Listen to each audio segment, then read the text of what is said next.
Et c'est l'heure de la revue de presse internationale avec vous, Hélène Frade. Bonjour. Bonjour Elisabeth. On va reparler de la condamnation à mort avec sursis de Goo Ka-lai. Le verdict est tombé hier. Goo Ka-lai, c'est l'épouse d'un ancien dirigeant communiste chinois, Bo Xilai.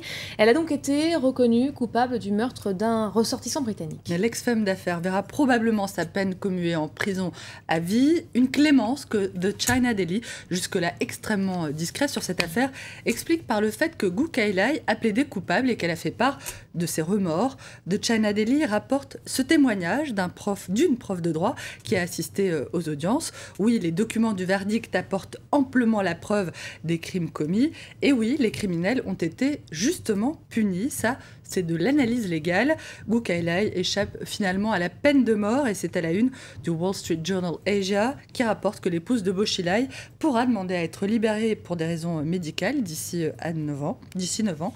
D'après le quotidien, le procès qui vient de s'achever montre que la Chine excelle toujours dans la justice spectacle. La Chine sait mettre en scène l'idée que personne n'est au-dessus des lois et qu'elle sait aussi détourner l'attention de la crise politique qu'elle est en train de traverser. Le procès de Goo Ka-lai était surtout une façon d'éviter d'aborder les dysfonctionnements réels de la vie politique chinoise, de répondre aux vraies questions et notamment à celle-ci. Pourquoi le PCC, le Parti communiste chinois, a-t-il toléré pendant des années les crimes de Bo Xilai avant de se décider à l'arrêter ? On se rend maintenant en Grande-Bretagne où le député d'extrême gauche George Galloway vient de provoquer un tollé. Le sulfureux député d'extrême gauche britannique s'est illustré par une déclaration qui a laissé pas mal de ses compatriotes bouche bée. Déclaration que rapporte ce matin The Independent et qu'il a faite au sujet des accusations qui sont portées contre Julian Assange, le cofondateur de Wikileaks, poursuivi par 2 femmes en Suède pour agression sexuelle.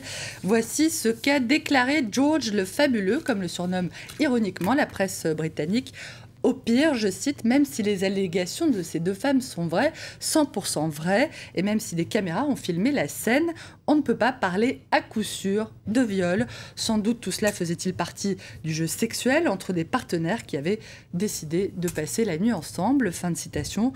George Galloway Elisabeth qui fait toutefois pâle figure en comparaison de Todd Akin, un élu américain. Ah, ça c'est l'autre scandale. Absolument républicain de son État qui a affirmé hier à la télé qu'une femme victime d'un véritable viol, je cite, ne peut pas tomber enceinte, et ce, grâce, d'après lui, à des réactions biologiques naturelles de défense, une déclaration répugnante, selon The Washington Post, qui voit dans les propos de cet élu républicain l'illustration de l'obsession d'une partie des conservateurs américains au sujet de l'avortement. Voilà, déclaration qui a suscité beaucoup de réactions, notamment dans le camp républicain. On le comprend en pleine campagne pour la présidentielle. On va rester justement aux États-Unis où les féministes viennent de remporter une petite victoire.